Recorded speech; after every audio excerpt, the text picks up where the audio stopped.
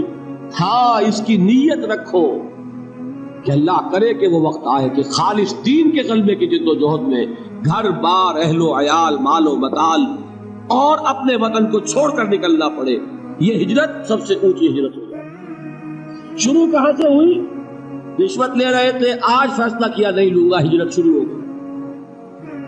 کوئی شخص شراب پیتا تھا، آج طے کر لے کہ اب نہیں، ہجرت شروع ہو گئی۔ جو اللہ کو پسند نہیں اس سے ترک تعلق۔ اور چوٹی کیا ہے؟ گھر بار، وطن، اہل و عیال، مال و منال سب کو چھوڑ کر نکل جانا، جیسے نکلے محمد کے دیوانے صلی اللہ علیہ وسلم۔ کیا ٹرکوں میں گھر بار کا سامان لے کر گئے تھے؟ اہل و عیال کو لے کر گئے تھے؟ تنہا تنہا، کس لیے؟ صرف اللہ کے دین کے غلبے کے۔ جہاد کیا ہے وہ میں بیان کر چکا۔ افضل الجہاد کیا ہے؟ ان تجاہد نفسک فی طاعت اللہ، لیکن نیت چوٹی کی رکھنی ہوگی۔ حضور نے فرمایا جو مسلمان مرا اس حال میں کہ نہ اس نے اللہ کی راہ میں کبھی جنگ کی، نہ جنگ کی خواہش رکھی، نہ اس کے دل میں شہادت کی آرزو تھی، فقد مات علی شعبۃ من النفاق، تو وہ ایک قسم کے نفاق پر مرا ہے، ایمان پر نہیں مرا۔ 0 لیول نہیں، مائنس لیول، جو کل میں نے آپ کو بتایا تھا۔ نیت یہ رکھو کہ اللہ وہ وقت لائے کہ صرف اللہ کے دین کی غلبے کی جد و جہد میں جنگ کا وقت آئے اور ہماری گردن کٹے۔ یہ وہ آرزو ہے جو آرزو کی محمد رسول اللہ نے، لَوَدِدْتُ أَنْ أُقْتَلَ فِي سَبِيلِ اللَّهِ ثُمَّ أُحْيَا ثُمَّ أُقْتَلَ، میری بڑی خواہش ہے کہ میں اللہ کی راہ میں قتل ہو جاؤں، پھر مجھے زندہ کیا جائے، پھر قتل ہو جاؤں، پھر زندہ کیا جائے۔ یہ بار بار لذت مجھے حاصل ہو اللہ کی راہ میں گردن کٹوانے کی۔ رب رب کر دے بڈھے ہو گئے اتے ملا پنڈت سارے، ਰੱਬ ਦਾ ਖੋਜ ਖੁਰਾ ਨਾ ਲੱਭਾ ਅਤੇ ਨਾ ਕੀਤੇ ਬੇਈਮਾਨੀ।